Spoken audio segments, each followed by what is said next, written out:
Hello, everybody. Maria Di Poche, your real estate coach, coming to you with my weekly video. Super excited to cover what I am going to talk about today, which is database. Okay, this is the first video of a three-part video, and today we're going to spend about 6 minutes talking about your database. And I am so excited about it because the proof is in the pudding, and I'm about to show you some numbers that will absolutely blow your brains out. So before I get into that, I would make sure that you are subscribed to my YouTube channel. I am about 140 subscribers right now. I would love to get to 500 as soon as possible. There's about 80 to 100 of you guys watching this video every week. And so if you could do me a huge favor, please like and subscribe and leave a comment. It really would help me out. I am purposefully doing this in hopes of course, building my YouTube presence. So please subscribe to my YouTube channel. But let's not waste any more time talking about that. Let's get into some coaching with you guys. So a lot of times when people come to me and they want to coach with me, one of the primary reasons why that is because their business feels out of control. It is literally a roller coaster. They don't know why it's up. They don't know why it's down. Some months they have 4, 5, 6, 7 closings. Some months they have 0. And I'm here to tell you that there is a solution to that. Does not have to be that way, and this is not that complicated. So I'm going to share my screen with you because before I get into that, I really want to get into some of the proof that's in the pudding, things that I talk about, okay? So the thing I want to talk about is this slide right here that you're hopefully seeing. Let me check. Yes, it is. Okay. So this is a study that was conducted in 2024 by the National Association of Realtors on how buyers found their agent. So let's start with number one. 40% of buyers were referred by a friend, a neighbor, or a relative to, of course, a realtor. 17% used an agent previously used to buy and sell a home. And then 7%, and it starts dropping off quite a bit after that, inquired about a specific property viewed online. Now, how did sellers find their agent? Well, let's find out. 38% in 2024 were referred by or is a friend, neighbor, or relative. 28% used an agent previously to buy or sell a home. Again, this is a study that was conducted by the National Association of Realtors. So do I really have to spend a lot of time on that? Obviously, the proof is in the pudding. The proof is in the numbers. This is why I love numbers. 38 plus 28, if you add that up, that is 66% of buyers found their agent through a friend, a neighbor, a relative, or they were a friend, a neighborhood, or a relative, or they used their previous agent, y'all. 66%, okay? That's more than half, all right? That's enough for me to do some work around that. And then when it comes to sellers, same thing, right? I mean, when you add up the percentage, 38 plus 28, again, we're at 66. I think I added up the wrong numbers, but you guys know what I'm saying. On the buyer side, 40 plus 17 is 57. Both of those are above 55%, 50%. So how did that happen? That happened because that agent kept in touch with that person. Now, we all like to think that we talk to a lot of people, and maybe some of you guys are more outgoing than others, and therefore maybe you talk to more people than maybe some people that are introverted. The problem with that mindset is that we actually don't know how often we're touching who and how many touches we are doing to that one contact in order to really stay front of mind with them when it comes to, do they think of you when they think of a realtor, when they think of an agent? We all want to, really we're attracted by these shiny things. And at the end of the day, if we were just consistent with the work that we need to do around our database, we wouldn't have to pay those lead aggregators all the money that we send them,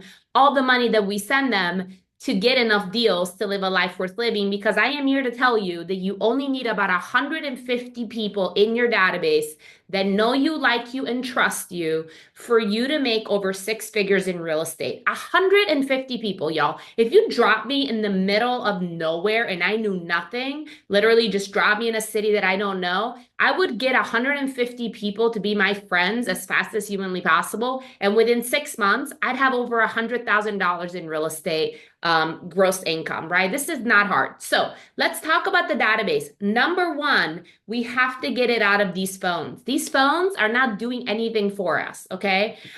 Because why? Because they're not automated. So when they're in there, that's great that we have their contact, but they're not doing anything. So do me a favor, go to your phone, click on your contacts app, go to all contacts, scroll to the bottom, and it will tell you a number. Okay. Mine is 6,224 contacts. Okay. Y'all think I could maybe have a good business out of that? Yes, is the answer. Now, the question is, how do we get it out? It's really simple. You log into your iCloud and you download the CSV file, the Excel file of those contacts off your iCloud account.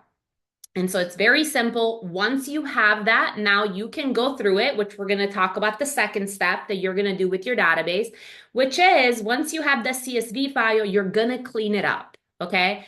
There are other ways to build your database, but most people don't have to go very far because they have everybody in their phone. Now I hear all the excuses you're already making. Oh, but those people, they're doubles. Okay, that's 3,000. Oh, but some of those people are realtors. Okay, let's say half of those are realtors. That's 1,500. Yeah, but some of those people I haven't talked to in a long time. And they haven't talked to you either, right? It's not like it's your fault or their fault that you haven't kept in touch. It's just life has happened, right? And most people, when you reach out to them, are not mad about it, right? They want to reestablish that relationship with you, especially after the pandemic, where I think we all went internal. Everybody wants to hear from their friends and loved ones to find out what they've been up to. And believe it or not, they want to support you. We just have to give them the opportunity to do so. And so the second thing is to clean up your database. What are we going to do? We are going to go through every single name and we are going to delete all the people that you don't know who they are, you don't know why they're in your phone, and if I made you call them, you would not want to call them, right? Those people, we are going to delete those people. We do not need people in our database that we don't like. We can work with people that we also like, right? It goes both ways. And so if you don't recognize them, if you don't know who they are, this is the filter to put them through. If you were to call them, if they don't recognize your voice or your name, delete, out, done. Okay. There are other ways to check your database health, and I would love to help you with that, but I'm just kind of trying to give you some of the building blocks. The third thing that you're going to do with that database, it's actually two things. You are going to import that database into some form of technology. Okay. And what I'm talking about is I'm talking about a CRM.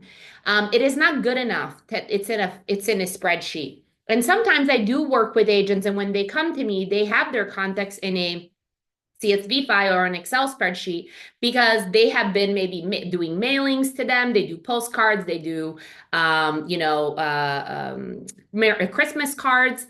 By the way, another really cool thing to get your database out of is if you got married and you ever had an invitation list, that's money right there. So I can give you a million other ideas. I actually have a really cool memory jogger that I think has over 100 prompts to help you think of people. If you want that, let me know in the comments and I will send that to you. Just reach out to me. Okay, the third thing is we are going to import it into some form of technology. Let's say that that's like a CRM of some sorts. At KW, we have Command. EXP, I think, has KV Core. I've heard people have Brevity. I think Real has Follow Up Boss. It really doesn't matter. Whatever your brokerage provides you, it is good enough. Put it in there and stop making excuses, okay?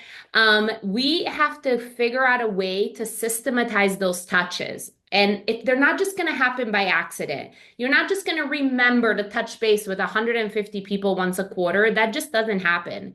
So once they're in your database, at a minimum, at the very minimum, we want to do two things. We want to do a quarterly call plan and we want to do a monthly neighborhood nurture. All right. That's KW words. I'm going to explain it to you in regular words for everybody else.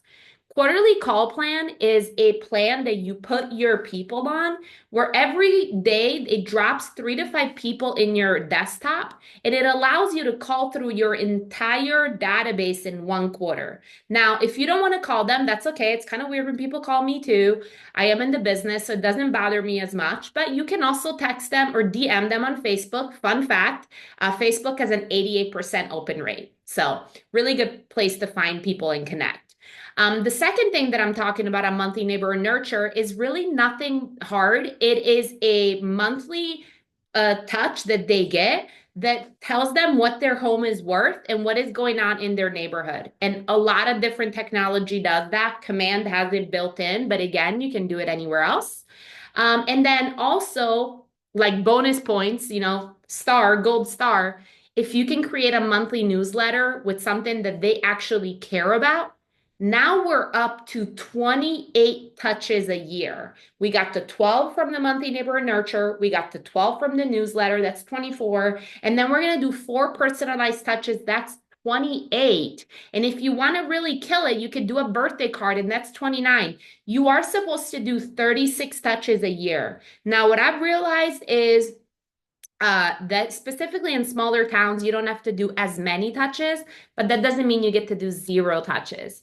All right. I know I just threw a ton at you and I talked really fast. The good news is you can pause YouTube and you can watch it back again later or whatever the case may be. I don't know if you made it all the way to the end. Golly, I hope you did because people pay me thousands of dollars for this information. They pay me to hold them accountable, to put these systems in place so that they can have a business worth owning that is a profitable business. So if you want to get in touch with me to find out specifically on how all these moving parts work together, I would love to do that. Just go to my website, mariadipoce.com, and click and book a deep dive with me, and we will set up a time to chat, get to know each other better, do an intro call, and really get to know if there's alignment for me to help you take your business to the next level. I really, really hope you found this video beneficial. I am headed to Scotland on Friday, and so my backgrounds are going to get a lot more fun for the next 2 videos.